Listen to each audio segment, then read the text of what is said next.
बातें नहीं पता और होंगी इस और कोर्स के साथ ही बारे साथ में हम बात लोग करेंगे अच्छे कि से डी समझने फार्मा वाले बी हैं, फार्मा से अच्छा क्यों बहुत ही है। अच्छे से डी जानने फार्मा वाले के हैं। तो कुछ आप ऐसे सभी लोग पॉइंट हैं जो बी फार्मा से अच्छे इसको हैं, वो भी समझेंगे। वीडियो में मैं कवर करने वाला हूँ।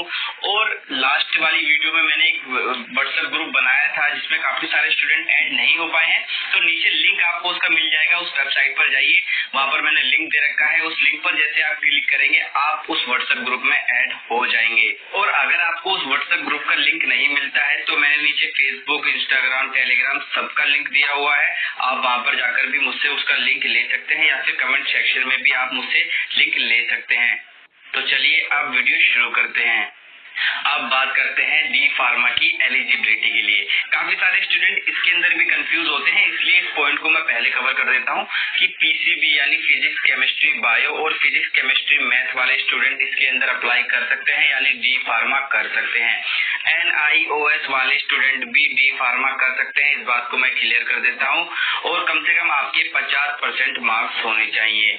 और यहाँ पर जो डी फार्मा में एडमिशन होता है वो दो तरीके से होता है, या तो आपका मेरिट बेस यानी आपकी जो 12th क्लास में जो परसेंटेज आई है उसके थ्रू होगा, और आपके एंट्रेंस एग्जाम के भी थ्रू एडमिशन होते हैं। उसके बारे में मैं आगे आने वाली वीडियोस में आपको बताऊंगा कि किस स्टेट में कैसे एडमिशन होते हैं। बहुत सारी वीडियोस आने वाली हैं, तो चैनल को सब्सक्राइब करके रखिएगा ताकि आपको नोटिफिकेशन सबसे पहले मिल सके।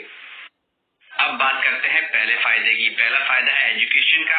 अगर आप डी फार्मा करने की सोच रहे हैं या फिर आप डी फार्मा कर चुके हैं तो उसके बाद आप बी फार्मा भी कर सकते हैं। तो बी फार्मा में जब आप एडमिशन लेंगे तो आपको सीधा सेकेंड ईयर में एडमिशन मिल जाएगा। पहला ईयर आपको पढ़ने की जरूरत नहीं है, उसे हम लेटरल एंट्री कहते हैं।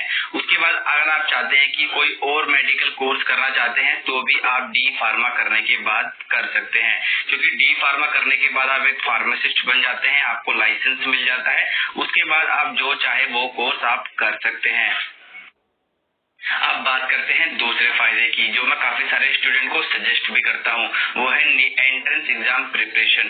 पहला है नीट एग्जाम प्रिपरेशन। अगर एग्जाम्पल के तौर पे मैं अगर अभी 12th क्लास का स्टूडेंट हूँ और मैं 12th क्लास पास आउट कर चुका हूँ और मैं चाहता हूँ कि मैं अब नीट एग्जाम की तैयारी करूँ, तो मुझे सबसे बढ़िया क्या होगा कि मैं डी फार्मा में एडमिशन ले लूं और साथ साथ अपनी नीट की तैयारी भी करता रहूं। क्योंकि दोस्तों आपको 2 मौके मिलेंगे, 2 साल में डी फार्मा कंप्लीट हो जाएगा और आपको 2 मौके मिलेंगे एंट्रेंस एग्जाम देने के लिए।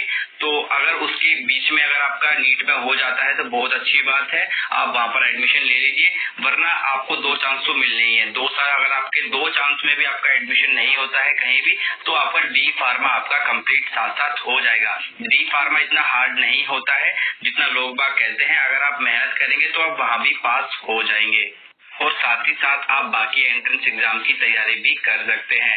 और तीसरा पॉइंट आता है गवर्नमेंट जॉब प्रिपरेशन। काफी सारे स्टूडेंट क्या करते हैं कि वो डी फार्मा में एडमिशन ले लेते हैं। डी फार्मा एक डिप्लोमा कोर्स है और साथ ही एडमिशन ले लेते हैं एक डिग्री कोर्स में भी ओपन से।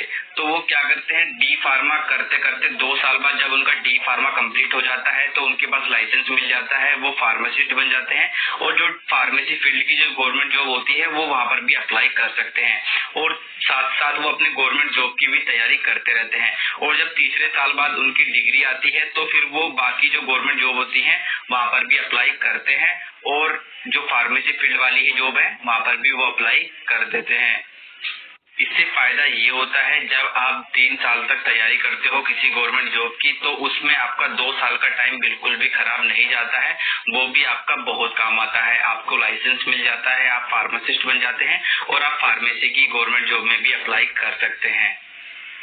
अब बात करते हैं तीसरे पॉइंट की। इस पॉइंट पे थोड़ा आप ध्यान दीजिएगा।